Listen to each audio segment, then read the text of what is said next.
Welcome to Callers and Cars Getting Drinks. Y'all show your drink, yeah, yeah. And of course, Mill's the only one that's brave enough to try to drive and drink at the same time. Um, Geez, that's awful. I shouldn't have said that. Um, And uh, that's recorded, really? yes, it is. Well, I'm going to learn how to edit.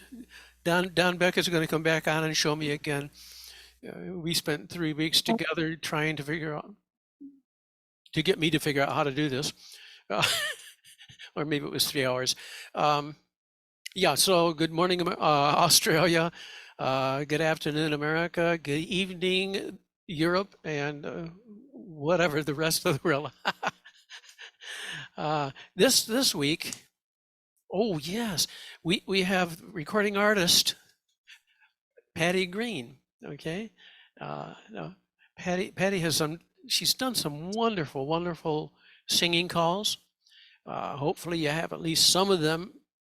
The music is, she Chic Records and Royal Records both, they have such great music. Patty, could you give us a little listen? Uh, put on one of your. Of of of a regular one as No, opposed to the special one? put that really good one on you had me listen to a moment ago. And we can all Okay. learn. We'll all learn from this. Listen For to this. ladies chain over and back. I need more cowbell. Circle left, got rhythm. I got music. Then star right one time around. Down and left and we. Okay, so now all you guys are going to be and gals are going to be really jealous. Everybody's That's what everybody's it takes. cringing. That's what it takes, Patty. You got it. Totally amazing. All right. This is Well, going to be a good session today, you know. I have to explain because Oh, I can't. okay.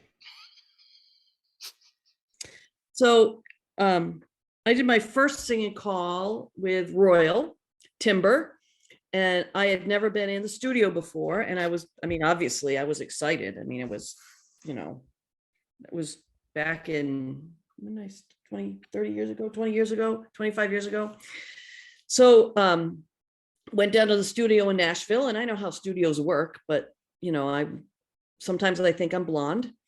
And so they made me go first. I'd never seen anybody in the recording studio do a square dance song. So, we ran through it a couple times, made sure the key was good. I'd had the music the night before. I practiced in my room. I was in a panic. Tony says that you couldn't get a hat pin between my cheeks because I was clenching them up so tight. So come time for the real take, and I'm sweating bullets, and I did it in one take because that's what I thought you had to do. So they're like, "Oh, that's great," blah blah blah blah blah, and I went back into the booth, and Tony said, "Would you like to hear it?" And I do not like listening to myself. I know when it feels good. We hear our own voice different than what everybody else does, and I cringe. Took me 20 years to listen to my senior recital recording cassette. It was cassette back then. So he played it for me, and I was sitting next to Steve, a bunch of people in the studio, and the engineer had tweaked it enough that I was so nails on a chalkboard sharp, it was painful. It was terrible. And I'm listening to this with my head in my hands, and I turn to Steve and I say, "Is that what I sound like?" And Steve said, "Yeah, it sounds like how you always sound." And I'll never forget it, sitting on the ledge. I had my head in my hands, and I had quit calling. I had figured out who was going to buy my equipment, and I was never singing again if that's what I sounded like, ever. And then, of course, they all laugh, "Ha ha ha, do you want to hear the real one?" Anyways, so fast forward 20 years later, and I record with Shauna now, and I record here at the house, and I send Jimmy Mack, a vocal, and he drops it on and goes about his merry way and makes it sound beautiful. So I got rhythm, and just because we're like sisters, I did the opener, like that really, really bad off-key opener, and I sent it over to her with the real one. Well, she thought it was hysterical. So unbeknownst to me, Jimmy took it and dropped it as a whole singing call, warts and all, didn't do any fixing, didn't line it. Shauna said it was very painful. And then she sends it back to me and says, okay, let me know if this is okay. And I start playing it, and it sounds okay to start. And then it gets to the bad part. Well, I'm dying. It was just the funniest thing. So then she says, I'm going to send it to Tony.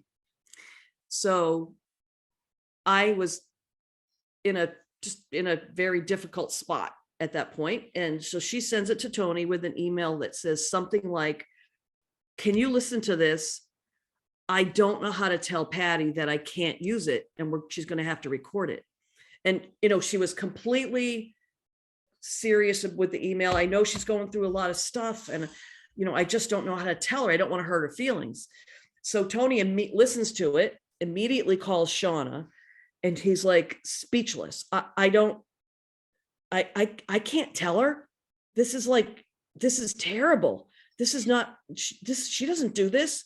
And then Shauna started laughing. And then Tony called me and had some choice words for me. I waited 20 years for that punk. So that I Got Rhythm is a perfect example of what you should not produce and throw out into the world. It's terrible. So that's my story about I Got Rhythm. I was a slow burn. 20 years was a long time to wait to get him back. That would be. Wow, that's funny. So who's the most famous person you've ever met besides me? The most famous person I've ever met. Well, I was on a TV show with Bozo the Clown. Did you find out his real name? Yay, Patty.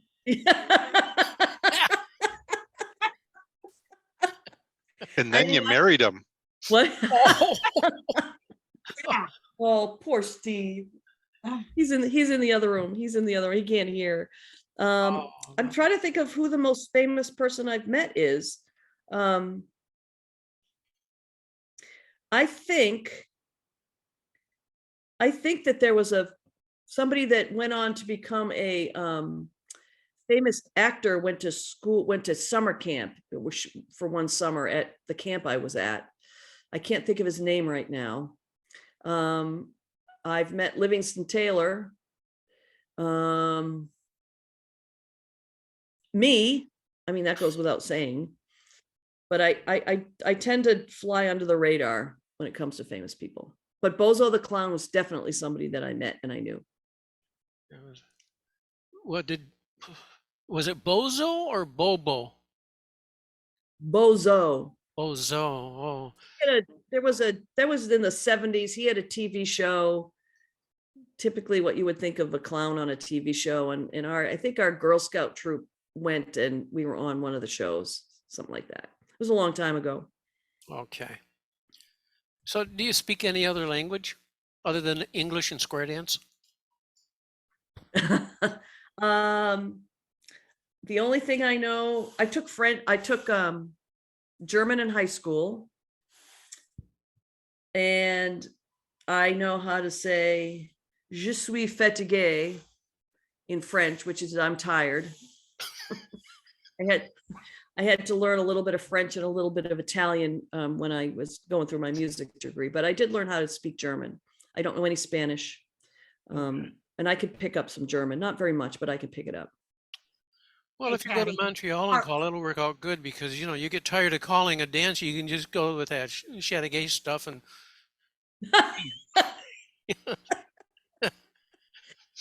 Yes, I think that was Et's voice. Patty, parlez-vous square dance? Parlez-vous, Francis? No, square dance. Square dance. No.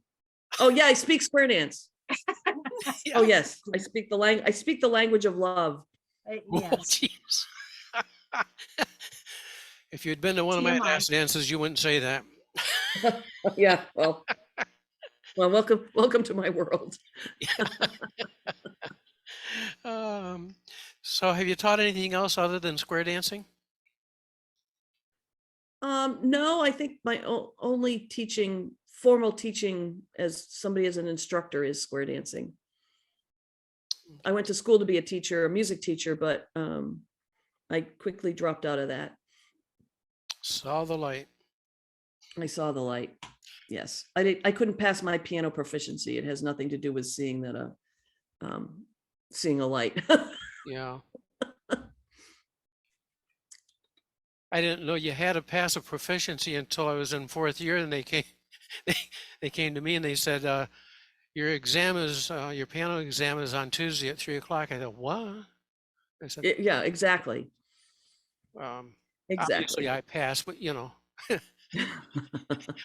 low standards. So what's your favorite car? Oh, my favorite car? Yeah. Well, I drive a Kia. I'm not a real fancy car person. Except Oops. Get that out of there. Uh-oh. Everybody's gone. Hello, hello. I'm here. I hope you all come back.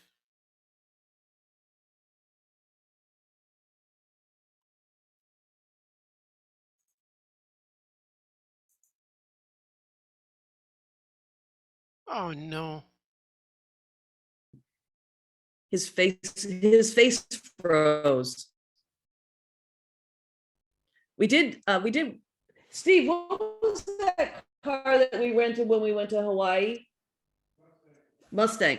So when we went to Hawaii, we rented a Mustang, and we had these big, massive suitcases because we were gone for 2 weeks, which was pretty funny. We were driving down. We definitely were tourists driving down the road in a Mustang with 2 big suitcases strapped in the back.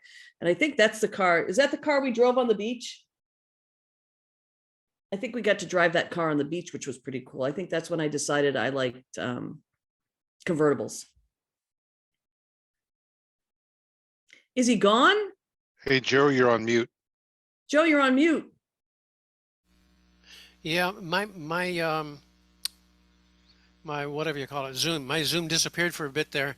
Everybody froze and I got the white screen of terror.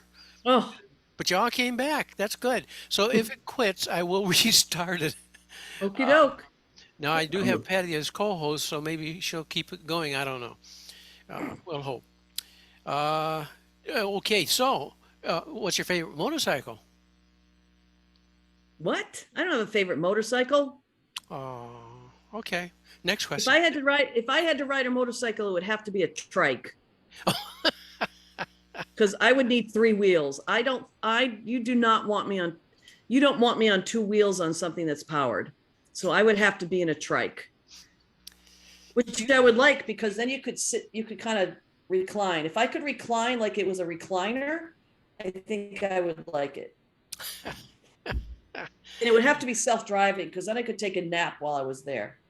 Oh yeah.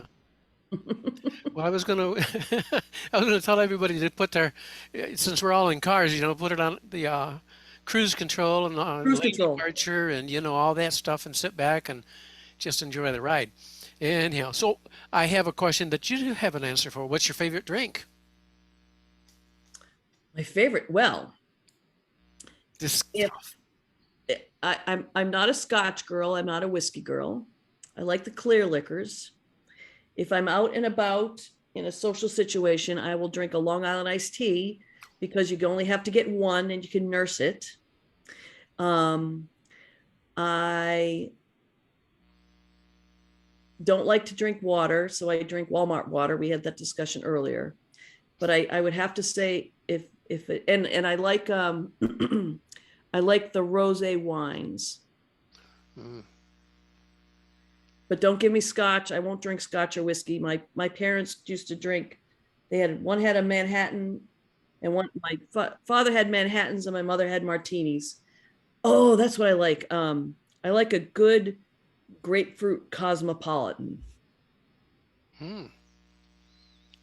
Okay. Well, I don't know what that is. They're good. That's all I need to know. Next. Next, Oh, Lordy. What else we got here? Who's your favorite author? my favorite author. Yeah, I haven't done any reading in a long time. I was afraid of Um, that. Well, I like mystery, so I really liked Stephen King's stuff.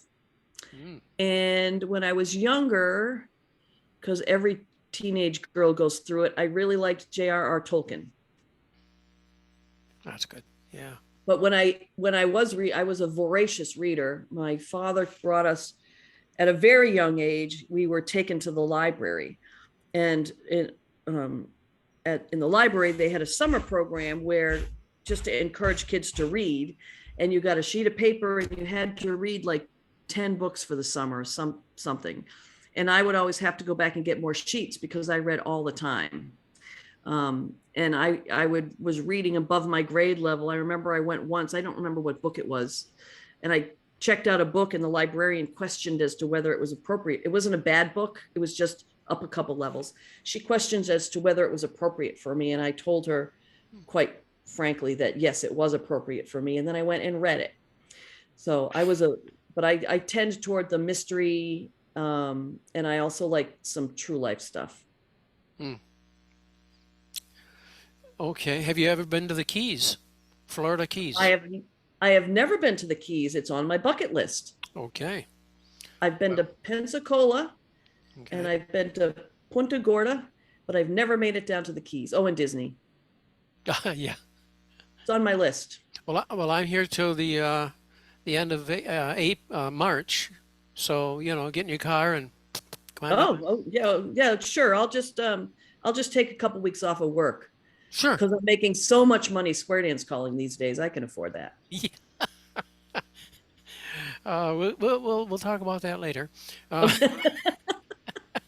the check is in the mail. The check's in the mail. Yeah. Okay. So I've looked at Monroe, North Carolina, and it's been a long time since I've been down there calling or anything. So I had to check it out. Monroe looks like a really nice little town. It's about the same size as where I am now in Alberta, in Cochrane.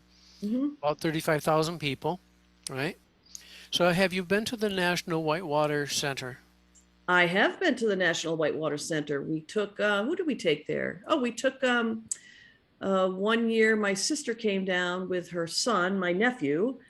He was probably 10, and we were looking for things to do. And so we went to the Whitewater Center, at which it's actually if you enjoy outdoor things, it's actually kind of a nice place to go. And Nick, they have a zip line.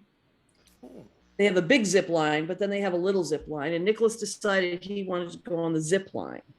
So I told him if he went on, I did not want to go on the zip line because I do not trust zip lines. I'm not a skinny woman, and I know they can hold up to 100,000 pounds, but there's something about suspending on a little wire that just is scary to me.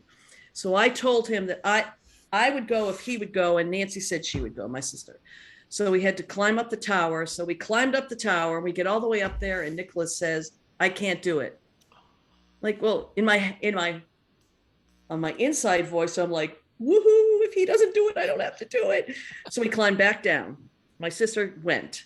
She came back, and we climbed back up again because Nicholas said, "I think I can do it." Mom did it. I think I can do it. So we climbed back up again, and Nicholas said, "No, I can't do it." So we went. Thank goodness it wasn't busy that day. I was really excited. So then we went up again, and he decided, okay, I'll do it this time. So we zip lined. I won because mine went faster, but he wanted to do it all afternoon. So Oh, yes, the Whitewater Center is a really cool place to go to. good. Well, I guess with your fear of little white lines, you probably haven't jumped out of any airplanes or anything. No, No, no. okay. got that covered. Yeah, that is not on my bucket list. So, No. well, I have a whole lot of new questions now. Oh, Now- I've never been up in a hot air balloon. Steve's not a fan of heights, so we'll have to, that will be a big stretch. Never jumped out of an airplane. I've never gone skydiving. I've never parasailed, although, have I parasailed? No, although that is something I would like to give a try just so I can say I tried it. I don't think I'll get off the water. I'll be more para bumping. They'll just have to pull me across the water, but it would be fun to try. para bouncing. Okay, That would be my version. that's good. Gee, you just had me think of another whole thought, then I forgot it. Good. So, man, ever since I turned 49, I don't feel 49. so well. Uh, oh yeah, I know what it is. So, well, okay. Have you ever had dreams where you've been flying without the plane or anything? I have a bunch of recurring dreams about things like that. Isn't that great? I love flying. Isn't it? Oh, I love flying. You're just not going to get me to jump out of one. As long as you don't have to take any special medicine, you know. Yeah, well, there's that. Yeah. So, if you had a superpower, what superpower would you like to have? Oh, a superpower. Yeah.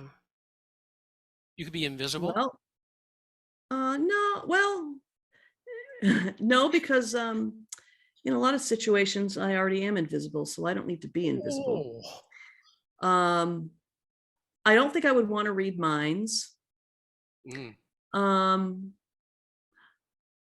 I would like to jump over tall buildings In the single bound? in a single bound. Trying to think of what other superpowers there are. I don't know which super person I'd like to be. I'd like to be able to talk to animals. Is that a superpower? Dr. Doolittle. You want to be Yeah, Dr. Doolittle? Dr. Doolittle. That's good. Yeah. In the musical, there's a what's the name of the seal? Lisa.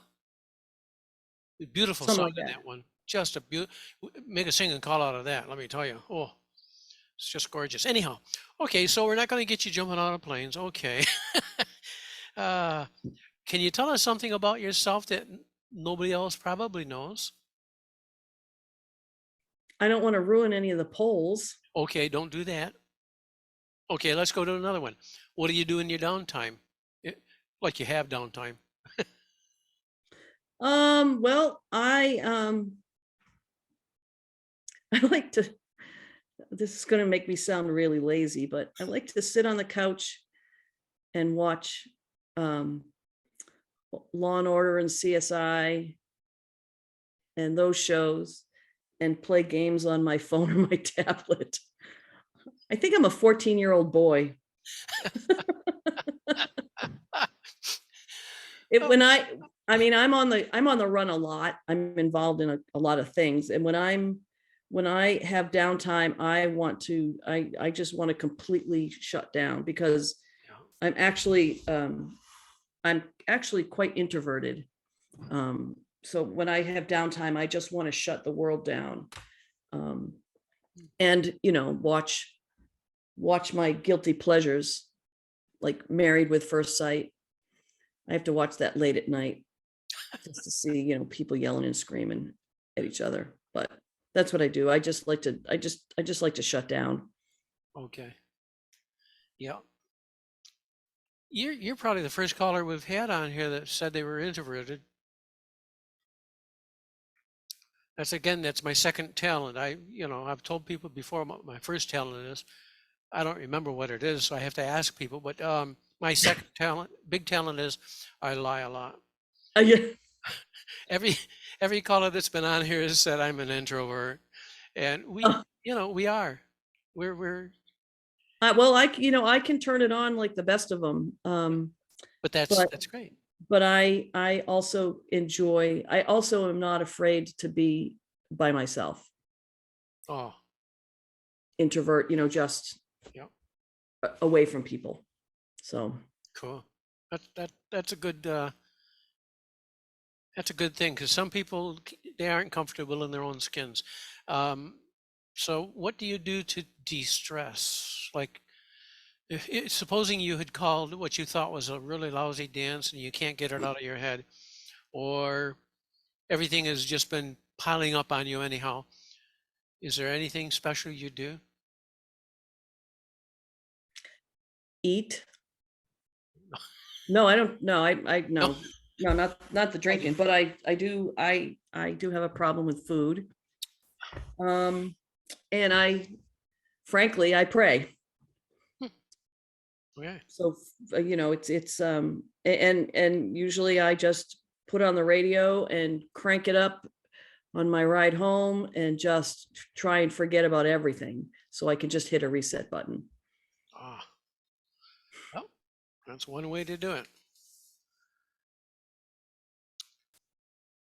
So what has been the biggest challenge in the calling activity that you've had to face?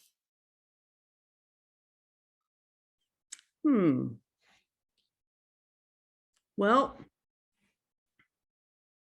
I don't mean this to sound sexist, but being a female in the business has been a big challenge. There have been times that I have been invisible,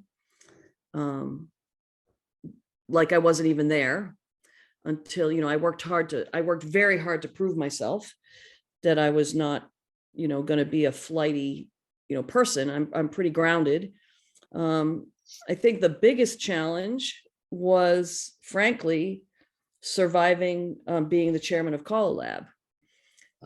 It was a great experience, and I am so thankful that I did it. You have no idea how I was shocked when I was elected, but it was particularly challenging because we have and again, I'm not being mean or ugly or feminist or anything, but it's a male dominated activity. And there were a lot of men who, first of all, they didn't think I would be capable of running a meeting and, leading. And they tended to be the vocal ones. We don't realize, I don't think, as people have heard me say before, we don't realize that, people who are around us can read us, whether it's body language, whether it's overhearing conversations. And it was a challenge to not give up, because there were several times during my tenure that I really would have tossed in the towel, except I am pretty stubborn. That's something people may not know about me. And if you tell me I can't do something, I'm going to do my best to try and do it and finish it to completion. But that was a challenge. And, just learning how to be who I am without apologizing for it among certain people. I remember I was at a nationals. I will not name names. I was at a nationals in the band hall, and there were two callers that were getting ready to get up on stage to do a group sing. And the third person that was going to sing with them wasn't there. And we were maybe this far away. I mean, we were right in a group talking. I thought we were talking. And they started talking around me like, we got to get somebody to sing backup with us. Who can we get to sing backup with us? And they're looking around the crowd. I'm literally standing right there. And they looked around, and they looked around, and they looked around, and they looked around, and they finally picked somebody who frankly didn't do a good job. And I just thought, it's like, I'm not even here. That's what I said, being invisible. I was not there. I was, and I finally said, I'm standing right here, because I could have done it well. So that's what I mean by being invisible. But those are just some of the challenges, and they're not insurmountable. It's just for a lot of the older gentlemen, it's just how they were raised, and there's a lot of fear. What happens if we let a girl into the club? It's going to change everything. Hold the line. Yep. Well, I'll tell you, you know, you got yourself, Et's on here. I don't see any of the other Oh, ladies. yeah. I have an Di ex. and Hannah. Hannah's here. Oh, Hannah, Di's here. where's Hannah? Where's Hannah? Eileen, she's there. She's waving. See, oh, there you are. Okay. Oh, Oh, she you're, disappeared. There she is. I thought that was my background. I have the trees and the great stuff. Hi, Hannah. You know, you ladies are in Di. Oh, good grief. There's Di sitting over in the corner, just being quiet. She's another extrovert. You know, you gotta love them. I mean, you're like, I don't know, the pioneers of the women's part of it, even though it's been 20 good years at least of when we've, I mean, look at the good women callers we have. And just a real quick thing, because I don't want to butt in onto your program, but I think I said it to you, Patty, or I sent it in an email. The last time I was on stage with Tony, I called my tip, and I finished with this big ramrodding yodeling singing call, and he was up next, and so he's coming up the steps to set up. He walks by me, he says, "I hate you." Yeah. Yeah. Well, they hate yodelers, but you know, it's tough to follow a pet act, an animal act, or women, or kids, you know. And I think some of the guys do. They feel threatened. It's too bad because I don't know. You know, it's a contribution that is so good. It's different.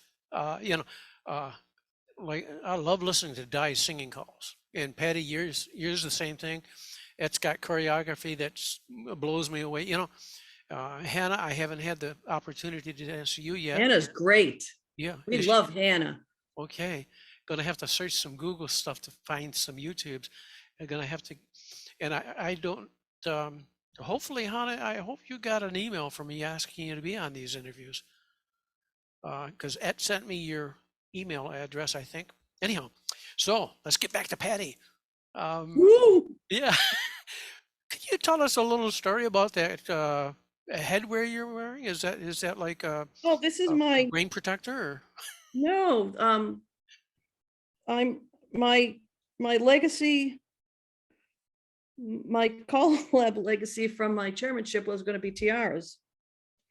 So the first convention that I was the sitting chairman, the women in calling decided we would all wear tiaras to the banquet.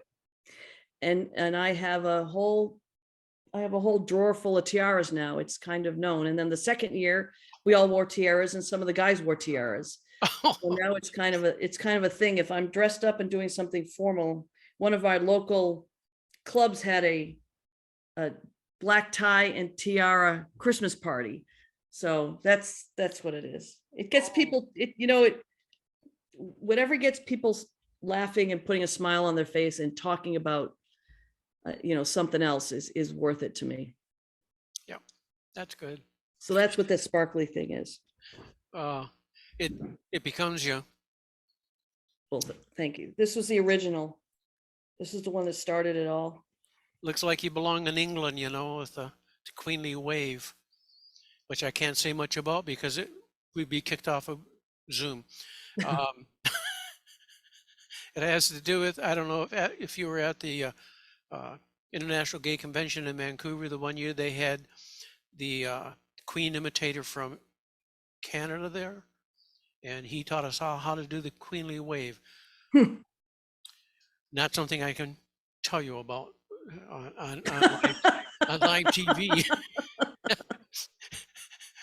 If anybody ever interviews me, maybe I'll tell you. Anyhow, how would your like we have family and friends and they don't all know about square dancing, really what it really is. You say, well, I call square dancing. And of course, they think all the, the hay, and the bib overalls and the ho, ho, ho. So how would your family and friends describe what you do as a square dance caller? If someone says, Patty calls square dancing, what do you know about that? What would they say? Oh, they would probably say she tells people what to do and sings a lot and teaches people how to square dance, and that it's not like the scratchy records and cooties in elementary school.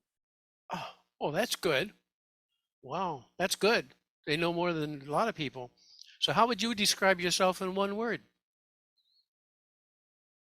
Authentic. Okay. Man, I love one word answers. Oh, okay. Let me see what I got here. No, I'm kidding. I'm kidding. Yeah. What kind of a common myth about calling square dances would you like to dispel? A common myth? Myth? Yeah. Myth? Myth. Yeah. Yeah. I think it would be that you don't have to be a stellar choreographer or a perfect singer in order to entertain and provide a good experience for people. Excellent. Any examples? Well, I struggled a long time with feeling like I wasn't an adequate choreographer when I first started.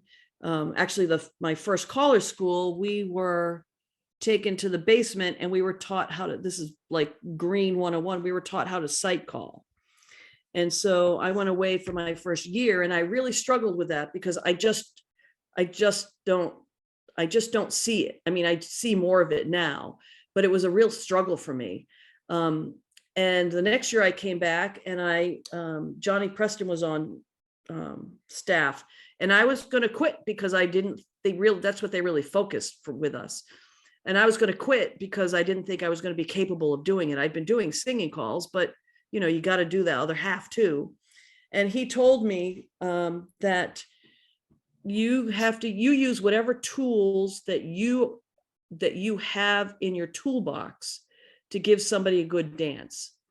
And that really changed the perspective for me, that I did not have to be perfect. My first few years, I did a lot of reading. I mean, I'm a speed reader and I have a lot of cards just because I was not confident. And I still pull it out if I'm in a group that things are just, we all have nights that are just, you can't call circle left. Nobody can circle left or Allman left. I will pull out some written material. But I think I've got a couple of people that are interested in calling in our area, and they're all concerned about knowing everything. And I try and tell them, you don't have to be a good singer. You have to pick music that's good for you to sing, that's appropriate. But you don't have to be an operatic singer. That's I don't want to listen to that all night anyways. And you also don't have to, call like Brian Clark, who sees things that make my head spin. You got to figure out where your niche is. I just think there's an awful lot of pressure put on people to be perfect, and we're not perfect people. No. As soon as you start thinking that, you're in trouble, right? Yeah. Yeah. You got to be humble all the way. In some of these questions I ask, I know the answers ahead of time that you're going to give, but I want to hear you saying it so that people realize that we're all in the same boat. What do you still get nervous when you get on the mic? Oh, are you kidding me? Really? Of course I do. Yeah. I'm not so thanks, Steve. Indoor skydiving, it's safe. Have you seen me? Yeah. I'm not so nervous in my two clubs anymore, although sometimes, depending on who shows up. But when I'm out at a dance, I do get nervous because I want to give them the best. I want to give them the best dance experience possible. The good thing is I'm very quick on my feet. So, and I'm not afraid to adjust if I get somewhere and honestly, they cannot even Allman left. I am quick to adjust my program. And I'm quick to bump it up if I have to. but yeah, of course I get nervous. The day I stop being nervous is the day I stop calling, because that means I think I'm way too full of myself. Yeah. Complacency. Yeah. Mhm. It doesn't go away, and it's great. I love that feeling, but I also love the feeling, and I think you probably would say the same. Once you get behind that mic and you start control and the dancers are up to it, the feeling of the control and, like you say, doing your shtick, you know. I feel bad for the angels that come with me to my fun nights because they know my whole shtick. He's going to do this thing again. Oh God, we got to go through that. Yeah, but you all do it, don't you? Um, so let's see. We got your one word thing there. Kind of hard to say, but looking back, if you could look back from when you first really picked up the mic and really kind of got started into calling, what could you ever have visualized the road you have traveled to today? No, What? no. I mean, I have accomplished an awful lot in my tenure as a caller. And I have I knew that I would probably serve on boards and, you know, take office, because that's just what happens. But I never would have thought that I would have called in Japan, made records, been chairman, made so many lifelong, true blue friends. I didn't think I'd be in it this long, I mean, because it's, it can be daunting and it can be overwhelming, but I never ever would have predicted the path where I am today. And now, seriously thinking about becoming a caller coach, which is that's the next thing for me to accomplish, which, is petrifying, but I try and face my fears.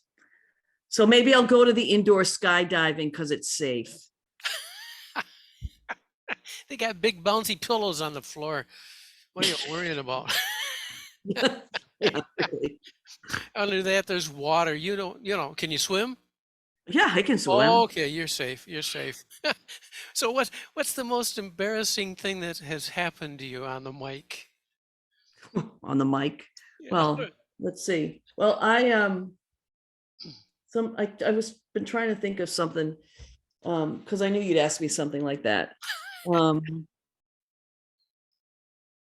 it wasn't. Well, I guess it was embarrassing. I tend to things come out of my mouth and I don't mean them the way they sound, and sometimes people laugh, and I can never remember them. I wish I could remember them, but there have been times when I have, I've been in the zone and nobody else has, because obviously I was in the twilight zone.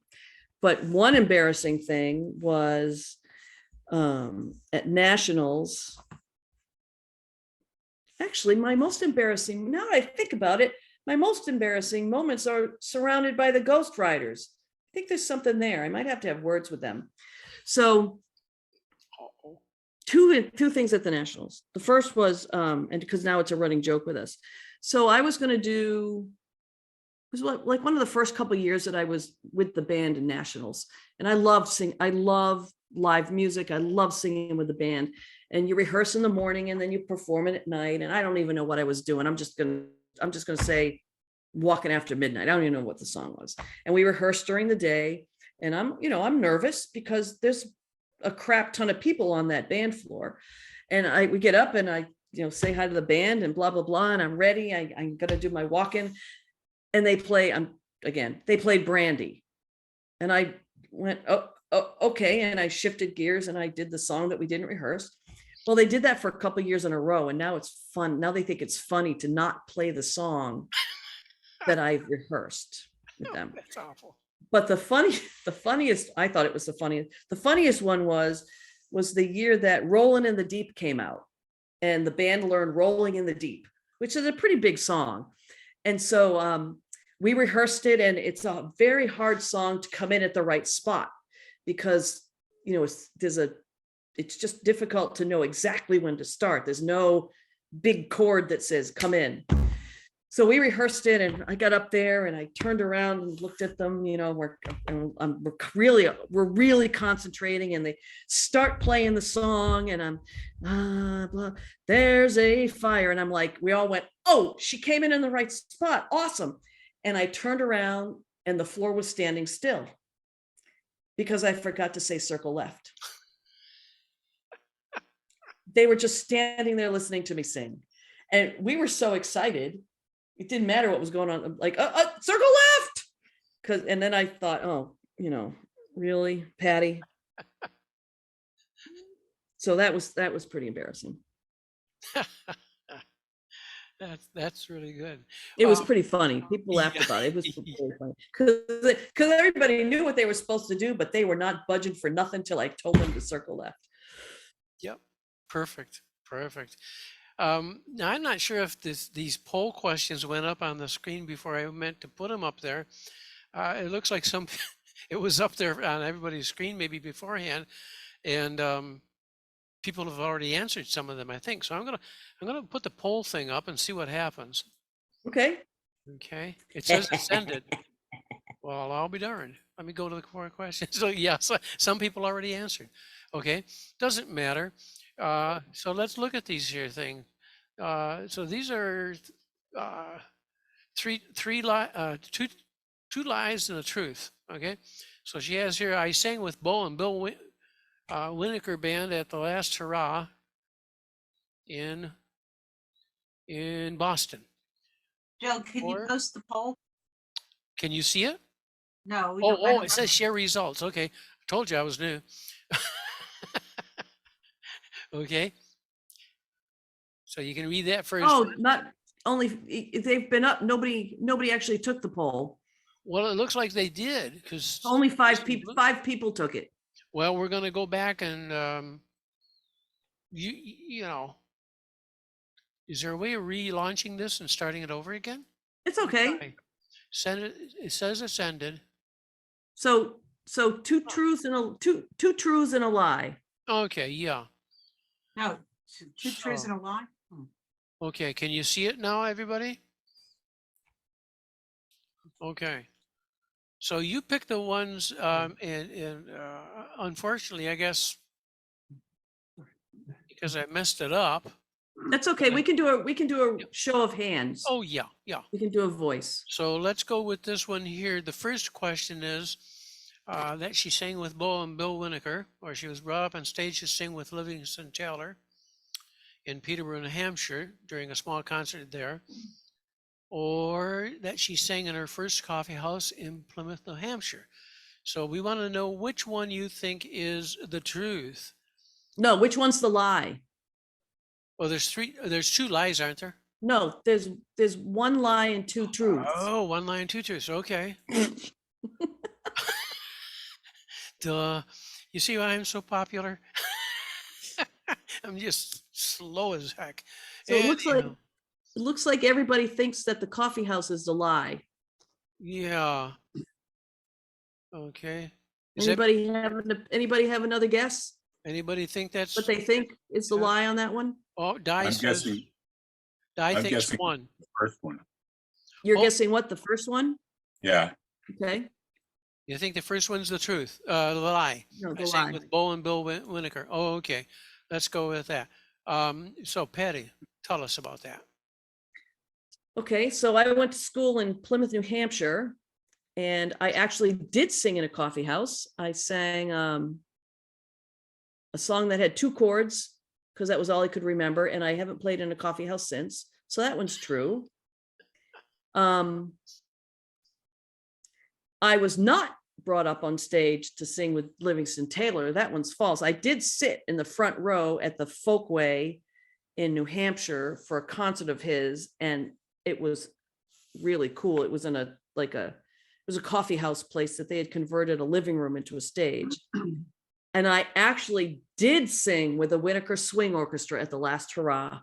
I used to, when I worked in Boston, I used to follow them in the summers, and they invited me to audition to sing with them.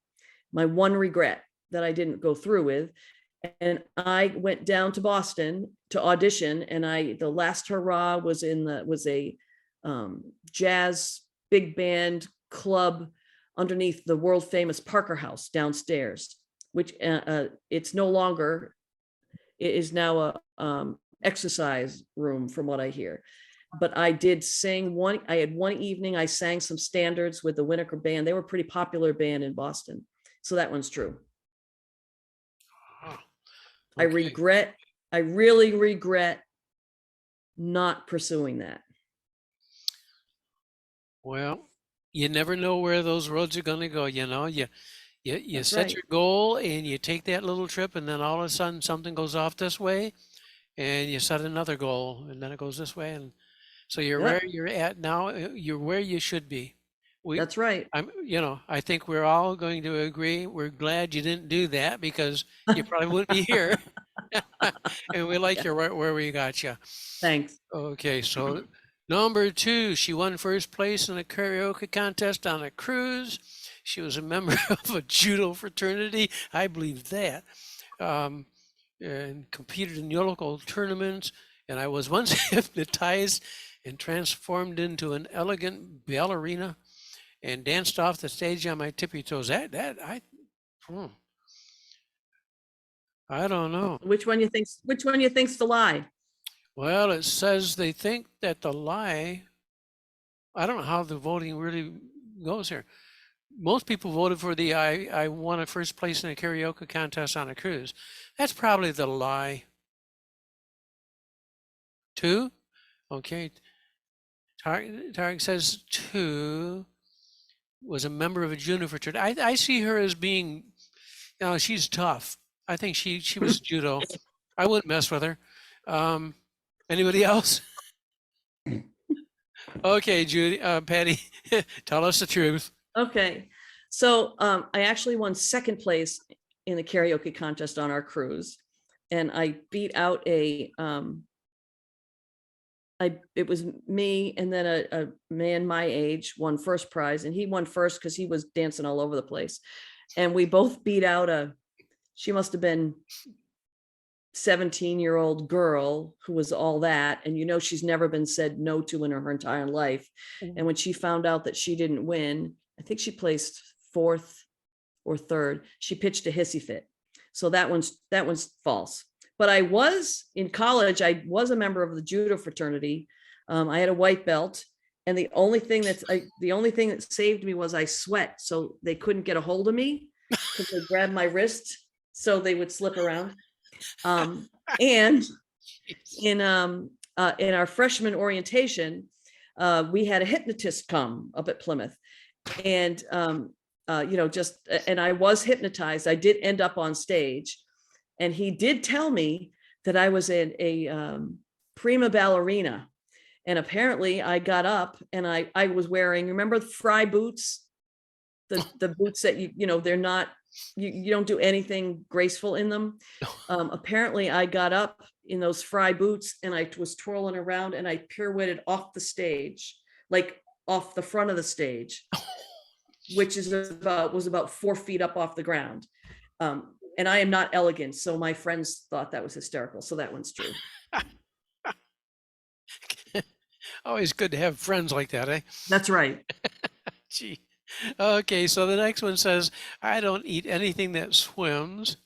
My favorite sandwich used to be tuna fish and banana on white wheat bread, and I love sushi. So we got a tie almost for the favorite sandwiches and sushi. I don't eat anything that swims. Okay. So what do we got here? Di thinks it's one. That's the lie. Di thinks one is the lie. Wait a minute. She probably knows. Let's not be No, influenced. she may not know. All right. I thought there might be this women's intuition thing going on here. You know how conniving you ladies are. Yes, Oh, yeah, we are. One has to be the Tag lie thinks it's because the one, others yeah. involve fish. What did you say? What did you say? One has to be the lie because the other two involve fish. Look at you being all logical. Yeah. You're never Should I- gonna make it as a lawyer. Should I, Okay. should I tell you? Yeah, go for it. You love sushi. I do not. I do not love sushi. Sushi is disgusting.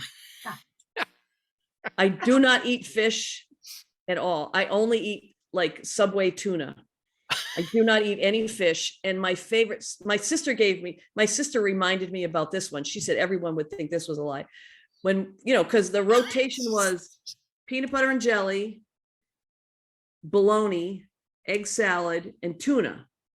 When I was in grade school, because we brought our lunch back then. And so when it was tuna, when we had tuna, my mother always gave us a banana, and I hated tuna fish, but I like to eat. So I used to slice the banana and put it on my tuna fish sandwich, and I loved it. So I don't eat anything that swims is definitely true. And my favorite sandwich used to be tuna and banana, and I will not eat sushi. It's disgusting.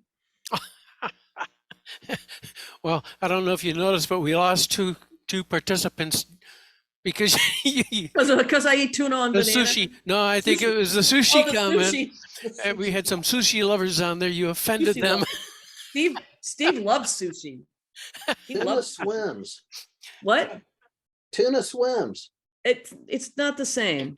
Sushi floats. They're dead, aren't they? Dude, I know tuna swims. I just don't like fish. My mother's family is big and was big clipper ship family. Susanna Graves. We've got some family history up in Newburyport in the sailing museum up there. And I was always an embarrassment because I don't eat lobster. I don't eat any of that stuff. I would rather have a steak any day. So. Okay, well that's okay. It took me at least 40 years before I finally decided to like lobster. Yeah. I'm not giving in. No? No. Oh, okay. What was it you said? Oh, yeah, I taught on Guam at one time on the island down in the South Pacific, and the Japanese fishing fleets would catch tuna, loads and loads of tuna, big boat, ship loads. Sorry about that. Anyhow, they couldn't get rid of some of these particular catches one time, so they donated the tuna to the schools. Oh, In our parking lot, we had what would amount to about 5 dump truck loads of tuna sitting on the pavement. wow. You don't know what it stinks like after a week or two. Oh, you give me such bad memories. Okay, here's the last one. Well, welcome to my world. There's a lot of people that have nightmares about me, so you're in good company. Yeah, it's a caller's life, eh? Okay, my first job was in the reference section at my local library. My worst job was working construction as a kitchen in construction as a kitchen helper at a summer camp. And my do-over job would be crime scene investigator. And if you've all been paying attention, you know the answers to this question. So let's see the hands go up. You think one's the lie? Okay, we got a one. Got a 1. Anybody else with a 1? Raise your hand if you think it's a 1. I'm going to go with, well, I shouldn't influence anybody. Okay. Not that I influence anybody. Go ahead, Patty, tell us. So my very first job was actually at the library. I was looking I needed to get work, and the library was on the way home from school because I walked 10 miles uphill in the snow with bare feet. Actually, we were 5 miles, I think we were 5 miles away from the school. And back then it wasn't no 1 mile from the school where you got to take the bus, you had to walk. So I walked in the library one day and asked if I could do an application, and Flo, I'll never forget her name, Flo Hall, my Mrs. Hall, said, "Are you looking for a job?" And I said, "I am." She said, "I just had somebody quit. I was looking through resumes. You can start tomorrow." So I worked in the reference department, and that was back, my job, my first job was I had to go through stacks of magazines, stacks, and look for articles to tear out and put in the vertical files, that we could be categorized for research, because that's how people did research back then. You went to the library and you pulled out the folder that had articles on whatever you were going to do. And then I eventually graduated for a very brief time up to the checkout desk. Actually, my favorite job, the lie is that my worst job, my absolute made me what I am today, I still love these people job, was I did work at a summer camp in Deering, New Hampshire. I went as a camper, I went as a counselor, and then I worked there for more summers than I care to admit. And we, that was before OSHA. And it was 12 high school kids, and we were painting and building buildings and repairing things and cooking in the kitchen and cleaning in the kitchen.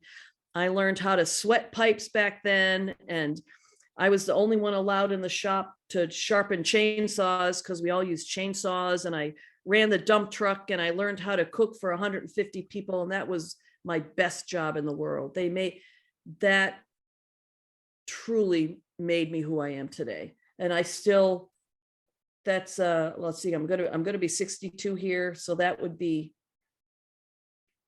30, 40, 45 years. And I still have people who I hold very dear to my heart after all this time. And yes, if I could do it all over again and I had to pick another career, I would actually like to be in some kind of criminal investigation. I'm fascinated by finding out the answers. I don't think I could do the blood stuff, but I would definitely work in a lab or do CSI stuff. Well, that's interesting. You wouldn't do the blood stuff, and you're a square dance caller. I mean, there's, always blood. A good square dance, you gotta have There is blood. carnage. I don't have any blood. I do have a lot of carnage. There are times when I get the look like, are you kidding me? Really? Did you just say that? So, anyways, I'm surprised at the Derry, New Hampshire. That's a little New England village. Deering, Pardon? Deering, Dering is where Okay. I my thought you the said camp Derry. was. Okay, Deering. I don't know Deering. It's by Hillsborough. It's kind of in the middle of below Concord, in between Concord and Manchester. Okay, yeah, fantastic. So we've missed the commercials. Did you have any commercials you wanted to tell us about? Oh, I don't have any commercials. No, okay. Commercials. I mean, buy her records. Uh, Well, I guess it's not really a commercial. yes, it is. It's Um, the one about. No, this is not. No, this is not really a commercial. What I'm going to say. Okay. So, we were talking earlier about my education and blah blah blah, and I actually applied twice to Andover Newton. I was going to be a pastor. I was going to be a minister, and it didn't work out, which is good. But I do consider my square dance calling as a give back / ministry thing for me. In today's society, there are a lot of people that are hurting. There are a lot of people that are lonely. There are a lot of people that just need to be connected to some kind of community.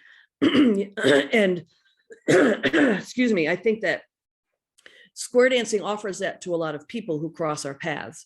So it's not really a commercial, but I would just ask, as you go about your business, your life, that you make sure that you touch base with people, and that you really try and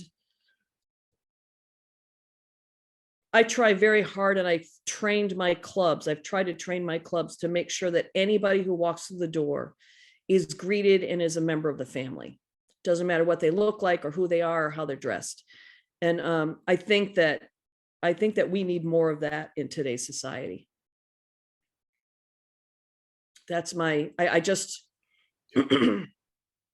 Yeah. I have seen people walk through the doors of my groups. I have seen people get sent away from groups. We had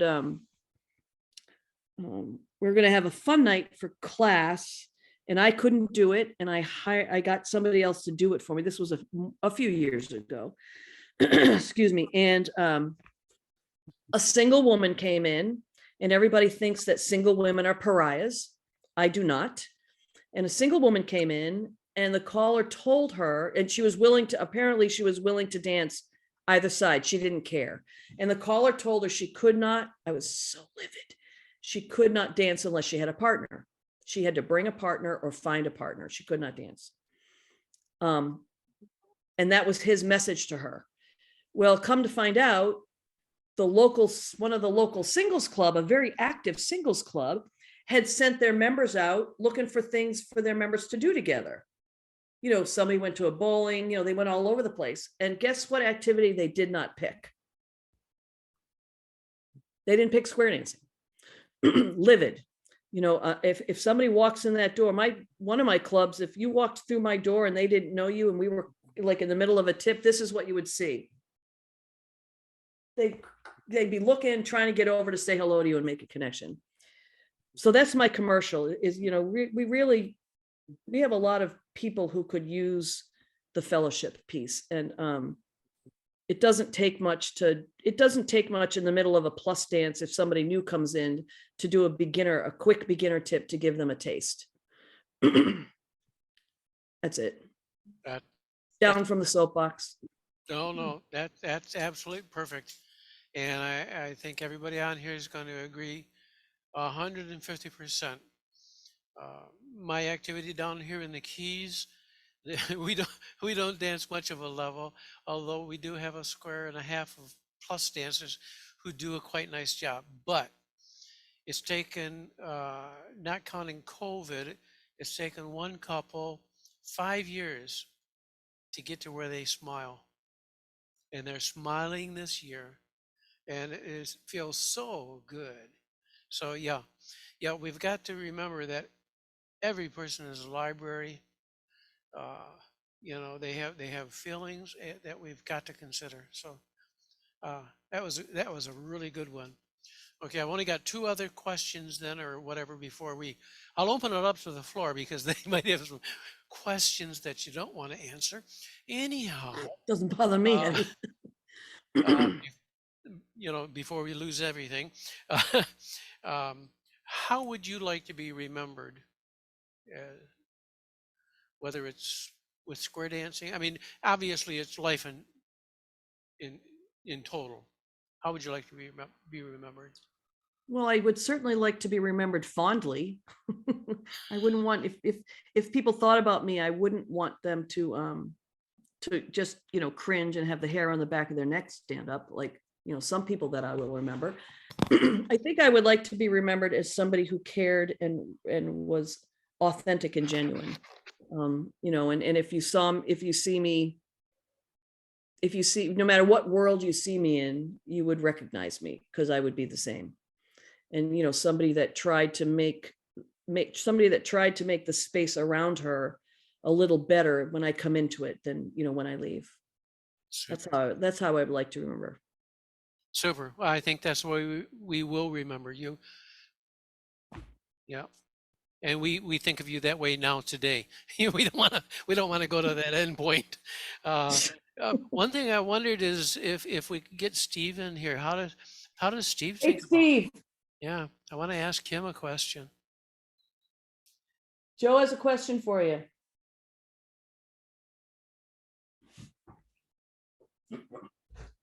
I went on Patty's website, by the way, and I saw a picture of her and Steve, and he is one handsome dude, let me Oh, tell you. yeah. So I want to He's see a if one handsome dude. he's weathered the years better than I. Sit in the hot seat. Yep, you're in the hot seat there, Steve. Poor Steve. Look at that. He's still a good-looking guy. Look at that. Steve, you've got a real winner there, but what do you think? How do you think she's done? I think she's done pretty well. She's done a lot for the activity, that's for sure.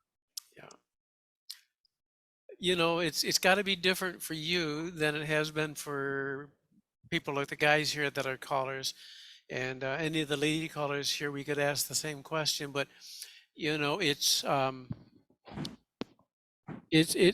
always easy being the spouse. You know, your spouse is up there. They're the star. Everybody thinks they're pretty wonderful, and you know, sometimes you thought you feel like, what am I, chopped liver? Um, Well, usually you have to have a dance card. okay. I thought Steve was the eye candy. He is the eye, he is Exactly. the eye candy. Who is that? Okay. That's Brian. Okay, so the eye candy. Pam can relate to that. Well, you know, it's been great having Patty on. I'm glad you let. Boy, am I being sexist? I'm glad you let her on, boy. Oh, Lordy. Yeah, just so you know, that we all really love her. And you know, I've not met Patty in person. The first time I met her was Lauren Green. Lauren Green. Lauren Green. Da, da, da, da, da, da, da, bonanza. No. Lauren Smith in Calgary was doing his Zoom sessions, and he had her on as a mystery caller for St. Patrick's Day. And that's the first time I met Patty Greene. And I knew that I wanted to have her on, callers and cars getting a drink, We have to go to Key West. because she is real. She's authentic. She's everything she wants to be. So I want to thank Patty tremendously for participating. Well, I'm not everything that I want to be, because I'd like to be 50 pounds thinner. So you're everything we want to be. You know, the more the merrier. Oh, I'm gonna remember that when I go for my next checkup. I was told the more the merrier, so I'm married. You tell, yeah. You tell that doctor to call me. So does anybody else here have questions for either Steve or Patty? Don. Oh, Don Beck. Oh, Don. He Oh, was back. He was there at the beginning. be I scared. really don't have a question for Patty, but I want to answer one of the questions that you asked her as far as famous people I've met. I don't know, 30 years ago, I was working for a software company, doing technical writing and training. And one morning the boss came in and said, I'd like you to meet the person in the cubicle next to you. Her name is Patty Greene. And she's in the process of taking square dance lessons. So I've been Patty for quite a while. Fantastic. Back in the 90s. That was lifetime ago. Oh, goodness gracious. At least a Isn't it? couple of lifetimes, Patty. Oh, man. Wow, that is, when isn't it a was that? small world? Wow. I want to go to Mel next because he's in the car and I don't want to lose him in case he drives badly. I don't know. Go ahead, Mel. See the one who's drinking in the car? Yeah, he's drinking in the car. I pulled over for some kangaroos. Can you hear me okay? Yes. Yes. Patty, I want you to take this as the compliment that it is meant to be, because There's a good one. and I mean that with absolute sincerity, because I've followed you for about the last 20 years, and you're one of the 3 lady callers that I say you have done one of the greatest things for calling by making it difficult for lady callers. Oh. And I mean that as an absolute sincere compliment, because over the last 20 years, you and a couple of others, and it's a very short list, have changed the expectation of what is expected from lady callers to be that of what is expected from any caller. Oh, And that's I very mean sweet. that absolutely I'm gonna sincerely. cry. you're one of the few that has changed that aspect of, oh, it's a lady caller. Okay, yeah, okay, we'll just put up with it. To, oh, Patty's here.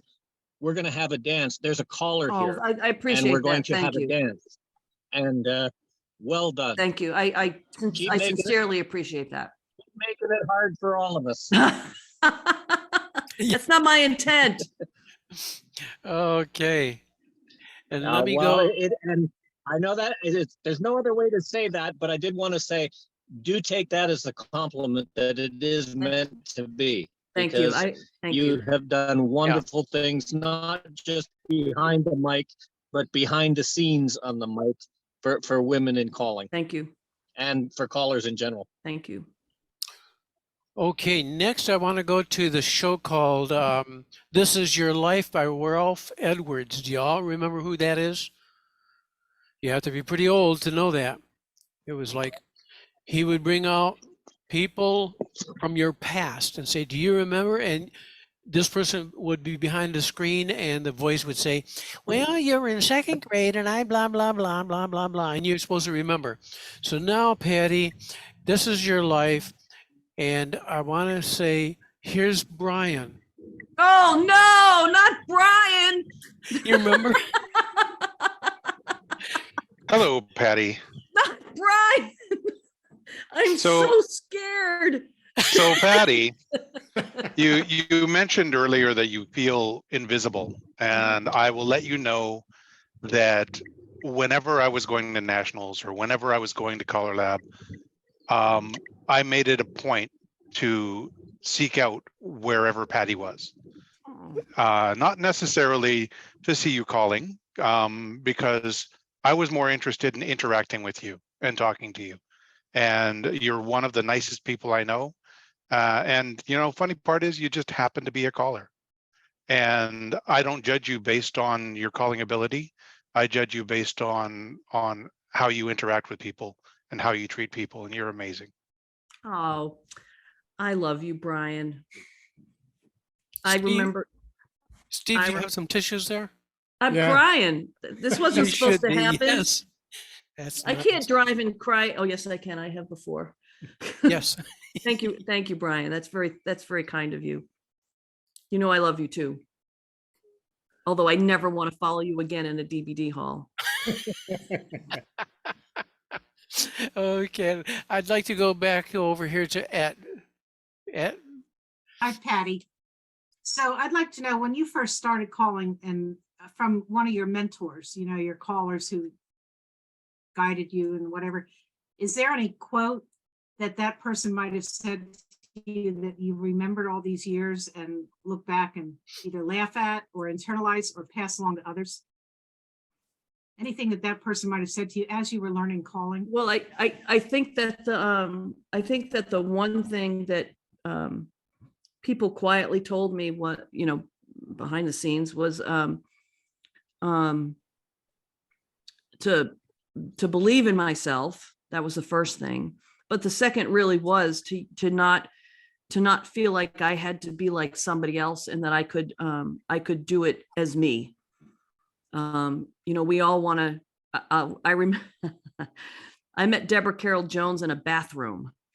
She called a dance in New England, and I wanted to be her. And I happened to be in the bathroom at the same time she was, so I could introduce myself, which, you know, we all know how that works. And somebody told me that I didn't need to be anybody else but myself. And I think that's probably the most important thing that somebody ever told me. Okay, thanks. That's a good point. Yeah, absolutely. I think Wade Driver sort of said something about that, saying, be the best you can be. And that's the best thing. Don't try to be like Elvis. Don't try to be like so-and-so caller. No matter how you do it, it's still going to come out as you if you realize it's you. And, you know, and you are the best you there is. No doubt about it. Thank God there's not another one, that's for sure. Well, that's a lack of competition, huh? I was supposed to be a twin. It scares me if I thought that when I think about if that twin had survived. Oh So my. 2 of me, Uh, maybe I do Okay. need to start drinking. yeah, yeah, right. Pam, what you got there? Well, it's actually me. Oh, Barry. Okay, Mr. Pam. Okay. Mr. Pam. Mr. Hey, Yeah, Mr. Pam. yeah, Just my Joe, you computer just today. Joe, you just assumed that Pam was going to talk. I did. Well, Well, I about wonder 90% of why. the time, you'd have been right with that. And it's on tape. Yeah, Quick, Barry, before she changes her mind. yeah. Well, I just wanted to add to the accolades for Patty. I think I'm the only one that's on the call here that was in the room in the board meetings when you were the chairman. And I also had the privilege of serving on some ECs with you. And believe me, you're a long way from invisible. I think you're one of the better chairmans that we've had. Oh, Thank yeah. you. And you left your mark, and you definitely set a high bar for the next lady chairman to follow up on what Mel was saying. And the other thing is, I believe Minneapolis was your first coaching gig, was it? Yes. You were the color coach in Yes. Minneapolis, and I was an angel there, helping with the color school. I wasn't on staff or anything, so I got a chance to kind of observe Patty working with no pressure. And you did a tremendous job at that. So I really hope you follow up with the color coaching gig.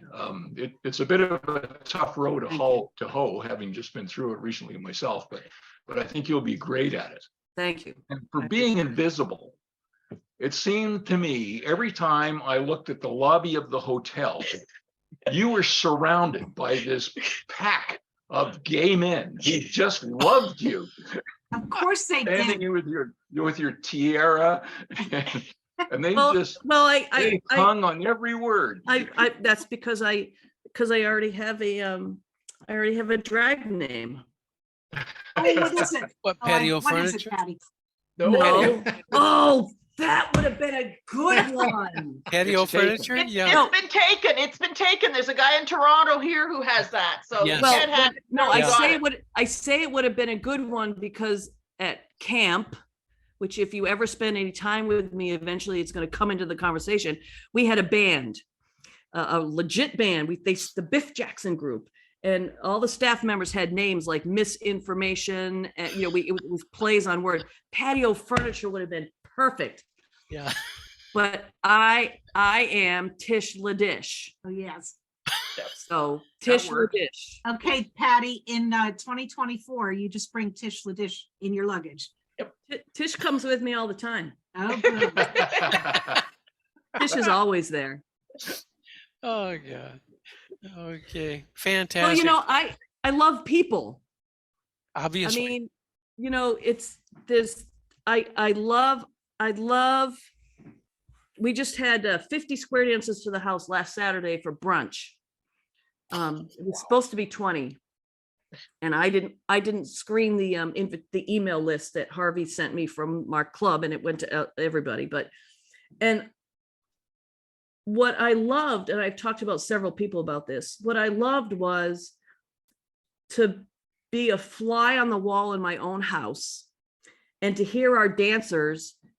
It was loud in this house. People were having conversations and they were making connections, and they were finding out that your husband grew up in a small town in Illinois, a mile away from where I grew up. And I would like to own a brownstone in Boston on Copley Square. And I would invite 6 people from 6 areas of my life to dinner, because small world stories, they just are pretty awesome. And we are a lot more connected than we all think we are. And it's just fun sometimes to find out those connections. So that's probably why I had them laughing, because, we were doing small world stories. That is funny though. It's not every single time. I was alone in the lobby more than once. Really? What was it? 3 o'clock in the morning I or was, something? yeah. I was going But to say. I'm going to tell y'all, Patty waited for me to arrive to Minneapolis to the convention. She was waiting in the lobby for me to arrive so we could hook up before she had to get her ride home. So I appreciated that very much, Patty. And I was alone too. You were not either, but yeah, you waited for me in that lobby did. and I appreciated seeing you. Well, I couldn't not see my Ed. I know. So Jeez. Wow, it's fantastic. Obviously, yeah, the whole screen of all you folks, it's all family, it's all community, and there's many, many more out there. A lot of people watch these YouTubes afterwards. I wish I knew who they were, sort of thing in a way. Oh, by the way, I want all the lady callers to stick around at the end because I want to talk to you, by the way, including, obviously Patty and whoever's one of the lady callers at the end, okay? And I just sent an email to Todd. He probably doesn't want me to tell you this, but I've invited him to be on one of the interviews. And now I understand if some of the callers I've asked to be on don't want to, or just plain can't be on. I've had returns from some people saying, well, I don't do much calling anymore. I'm not really interesting and blah, blah, blah. No, you're interesting. You're part of the activity. Definitely interesting. No, look at the screen, Goober. Oh, look at this. This is sweet potato. Sweet potato. That's what his name is. Okay. It's better than some of the ones I can think of. Look, the cat has dragged him away. Who's the boss in that house? Patty. Oh, I'm you here, and this is creamsicle. creamsicle. So all our cats have had food names. Go figure. So we know the way to Patty's heart, don't we? That's right. Bring her a creamsicle. Bring me a cat Okay. or food. No Okay. fish. No fish. Okay. Well, I want to thank everybody for being on here today. Well, thank you for coming. Yes, thank you for coming on, and we appreciate it. It's many of the same faces, but it's everybody is really welcome, and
Dropbox.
Okay.